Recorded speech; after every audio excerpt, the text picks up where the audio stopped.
In the quiet village of Emus, where the sun rose with the songs of birds and the evening winds carried the scent of ripe palm fruit, there lived a girl the villagers mocked without mercy. Her name was Ogachukwu, but no one called her by her real name. To them, she was Orinla, the girl with the big head. What they did not know, what they never imagined, was that the same girl they mocked, the one they laughed at and insulted, would one day return with a beauty that would shake their voices, silence their laughter, and turn their shame into fear. The sun rose gently over Emu's village, painting the clay walls of the huts in gold. Children ran about fetching water in small calabashes. Women pounded yam under the shade of mango trees, and men gathered beneath the old Udala tree, chatting loudly about the harvest season. Life moved in rhythm, joyful, noisy, familiar. But whenever Ogachukwu passed through the paths of the village, conversation stopped. Whispers grew. Laughter followed her steps like a curse. "See her head," a villager murmured loudly enough for others to hear. "If she bend him small, he go touch ground." "Haba," another replied, laughing. "This kind head fit carry whole market on top." Children pointed and cackled. Women hid smiles, pretending to focus on their chores, but clearly entertained. Even the elders coughed loudly just to hide their amusement. Ogachukwu kept her gaze on the earth, clutching tightly the small basket of cassava she carried. The weight of humiliation was heavier than the cassava itself. Near the palace entrance, Prince Samto and a group of noble youths stood talking. Tall, confident, and handsome at 22, the prince was admired by everyone, except perhaps the one girl he constantly made fun of. As Ogachukwu walked past, he burst into laughter. "Ah, making a scene now," he joked loudly. "If she walk enter my father's throne room, she go block sunlight." His friends roared with laughter. "Your Highness, not true, oh," one of them added. "Her head get capacity." Ogachukwu froze for a moment. Tears filled her eyes, but she forced them back. She would not break in front of them. She walked on. In all of Emus, it seemed no one cared how deeply these words cut her. Later that evening, she sat outside the tiny mud house she shared with her mother. Her mother, Mama Nina, a gentle, aging woman, ground pepper slowly on a stone slab. "My daughter," she said softly, "you are too quiet today. What happened?" Ogachukwu wiped her eyes quickly. "Nothing, Mama." "Ogachukwu." Mama Nina moved closer. "Your eyes cannot lie. They tell the truth, even when your mouth refuses." Ogachukwu broke. Tears streamed down her cheeks as she whispered, "Mama, why am I like this? Why is my head big? Why does everyone laugh at me? Even the prince?" Mama Nina wrapped her arms around her daughter and pulled her close. "My child," she whispered, "beauty is not in the size of the head. Beauty is in destiny. What God is molding inside you. They cannot see it yet." "But Mama," Ogachukwu cried, "when will they see?" "When God finishes his work." That night, Ogachukwu lay on her mat. Tears soaked her pillow as she whispered in the dark, "God, please make me beautiful, even if it's just for one day. Let me know what it feels like to be admired, not mocked." She cried herself to sleep. A soft glow from the moon touched her face. Something invisible, something divine began its quiet work. Days later, at the village market, she and her mother sold Gary under the hot sun. Mama Nina suddenly began coughing. Violently, desperately. "Mama!" Ogachukwu screamed.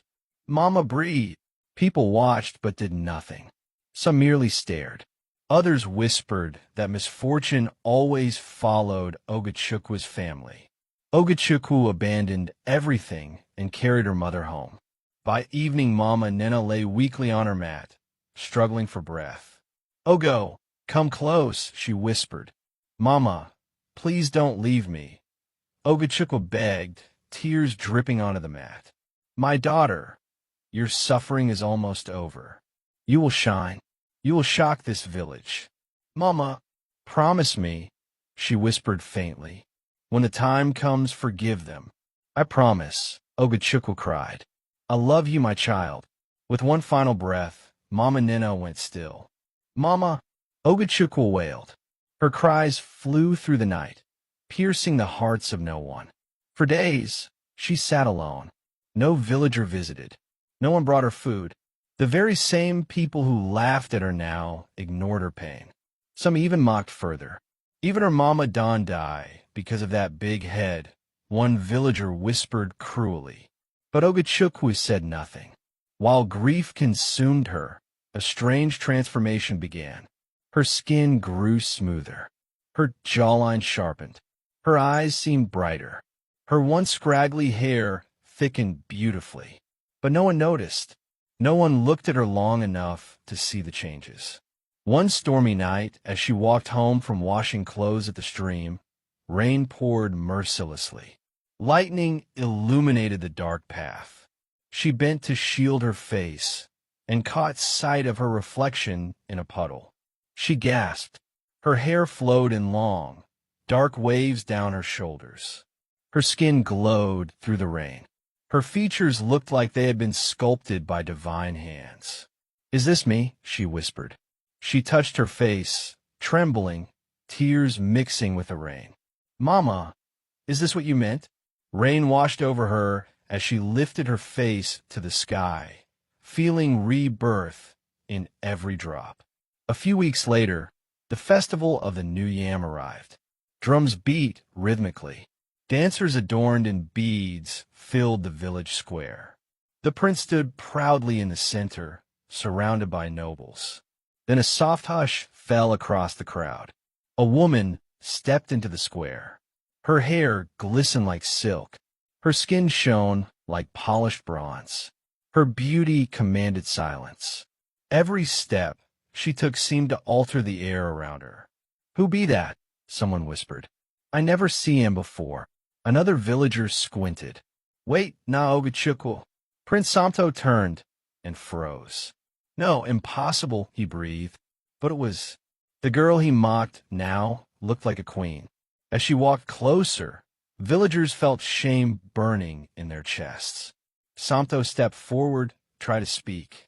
Ogachukwu, I didn't recognize you. You are beautiful, she asked quietly. He opened his mouth, but no sound came.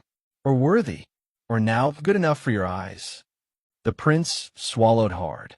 You mocked me, she continued, her voice calm but powerful. All you did. Every day you laughed at my big head, but none of you saw my heart. Villagers lowered their heads. The village elders approached slowly.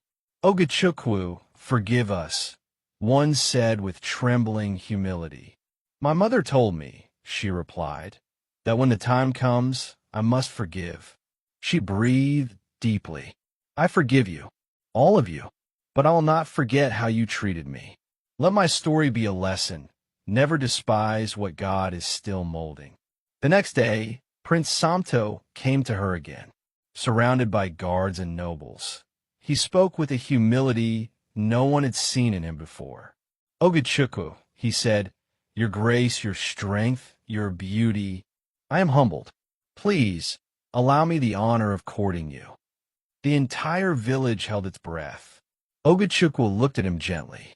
Your Highness, she said softly, you did not want me when I was Orin-La. So you cannot have me now that I am Ogachukwu, the daughter of destiny. The prince bowed his head. The village murmured in awe. Ogachukwu walked away, her dignity brighter than her beauty. Within weeks, she opened a small beauty space beside her home. She had learned hair treatments, skincare techniques, and herbal remedies. Women from nearby towns came to her seeking wisdom. Soon she became wealthy, respected, and admired. And yet, she remained humble. She greeted everyone with warmth. She gave free treatments to poor women. She offered comfort to lonely girls. She smiled easily, spoke softly, and carried herself with grace. The same village that once mocked her now celebrated her. The same villagers who laughed now brought their daughters to learn from her. The same prince who insulted her now respected her more than anyone else. Her story became a legend. The girl they mocked, the girl they shamed, the girl they laughed at, became the pride of Yumuse. Not simply because she became beautiful, but because she rose above humiliation, because she forgave when she had every right to hate, because she believed that God's molding was more important than human mockery. Her life became a warning, a lesson, a hope, for no one knows what God is building, and no laughter survives when destiny finally appears.